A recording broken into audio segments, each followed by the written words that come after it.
Immediately after release of Modern Times, Chaplin became a subject of right-wing propaganda attack inside USA. It involved various factions, from industrialists to anti-communists, anti-unionists, and Nazi sympathizers. American Nazis were up against him and many progressive figures at Hollywood. Things came to a head on July 22, 1942, when Chaplin delivered his famous pro-Soviet speech by telephone from Los Angeles to Madison Square Park. In it, he urged the United States to back Soviet Russia in its fight against Nazi Germany by opening a second front, warning that otherwise the entire world would end up governed by the Gestapo, with the least advantaged groups of the population facing annihilation or suppression. This speech put Chaplin on a collision course with the US financial, military, and industrial establishment, as well as with their pet media outlets.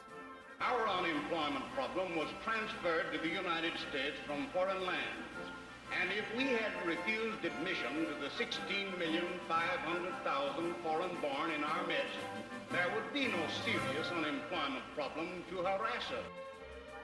To intimidate and silence him, they made repeated crude attempts to infringe on his privacy. Over a period of 10 years, the FBI gathered some 2,000 pages of intelligence information documenting details of the actor's private life. Accusations of bribery were brought against him, and he was variously accused of being a bad father, a tyrant, and a pervert. 3 years after the release of Manger Vordu, Senator Joe McCarthy launched his infamous witch hunt in 1950, declaring that Hollywood was plagued by communist traitors.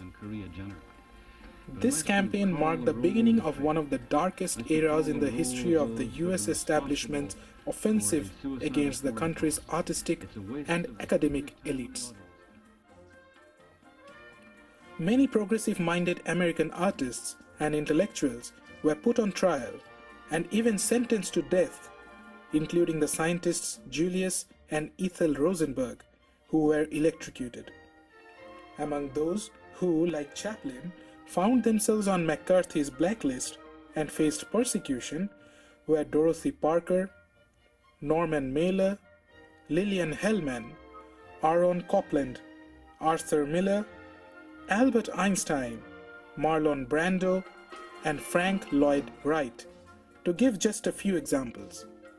This massive, state-funded witch hunt was later portrayed in his film A King in New York, where the homeless anarchist boy, played by his son Michael, amused the audience with his spectacular speech. What are you? Nothing. Nothing? I dislike all forms of government. But somebody must rule. And I don't like the word rule. Well, if we don't like the word rule, let's call it leadership. Leadership in government is political power, and political power is an official form of antagonizing the people. What magazine did you say he edits? A commentary on current events. Pardon me, Ambassador. But, my dear young man, politics are necessary. Politics are rules imposed upon the people. In this country, rules are not imposed. They are the wish of all free citizens. Travel around a bit, then you'll see how free they are. Yes, but you didn't let me finish. They have every man in a straitjacket, and without a passport, he can't move a toe. But if you'll allow me to In a free world, they violate the natural rights of every citizen. But you don't let me fully... They have become the weapons of political despots. Yes, but may And I... if you don't think as they think, you're deprived of your passport. Will you allow me To leave a country is like breaking out of jail. Yes, and but- to enter a country is like going through the eye of a needle. But Am will- I free to travel? Of course you're free to travel. Only with a passport. Will you allow me to say something? Only with a passport. Do animals need passports? Have you finished? It's in Congress that in this atomic age of speed, we are shut in and shut out by passports. If you'll shut up and let somebody else talk... And free speech, does that exist? No, you've got it all. And free enterprise. We were talking of passports. Today, it's all monopoly. All right.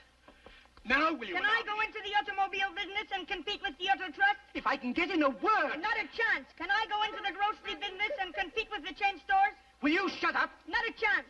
Monopoly is the menace of free enterprise. Chaplin had a lot to say about all these incidents. In his words, "Since the end of the last World War, I have been the object of lies and propaganda by powerful reactionary groups who, by their influence and by the aid of America's yellow press, have created an unhealthy atmosphere in which liberal-minded individuals can be singled out and persecuted. Under these conditions, I find it virtually impossible to continue my motion picture work, and I have therefore given up my residence in the United States." In 1953, Chaplin permanently moved to Vevey, Switzerland with his family and remained there until his death in 1977. He remained romantically dedicated to his last wife Una, whom he praised much. "For the last 30 years, I have known what happiness means. I have the good fortune to be married to a wonderful wife. I wish I could write more about this, but it involves love, and perfect love is most beautiful of all frustrations, because it is more than one can express. As I live with Una, the depth and beauty of her character are continual revelation to me. Even if she walks ahead of me along the narrow sidewalks of Vevey, with her simple dignity, straight figure, dark hair, smooth, wet, showing a few silver thread, sudden wave of love and admiration comes over me, and all the cheers and lump comes into my throat. But the question remains, with all his love, brilliance, humor, and sympathy, Charlie is still an illusion. Towards the end of his life, he wrote a poetry, which perhaps has all the answers. As I began to love myself, I found that anguish and emotional suffering are only warning signs that I was living against my own truth. Today, I know this is authenticity. As I began to love myself, I understood how much it can offend somebody as I tried to force my desires on this person, even though I knew the time was not right and the person was not ready for it, and even though this person was me. Today, I call it respect. As I began to love myself, I stopped craving for a different life, and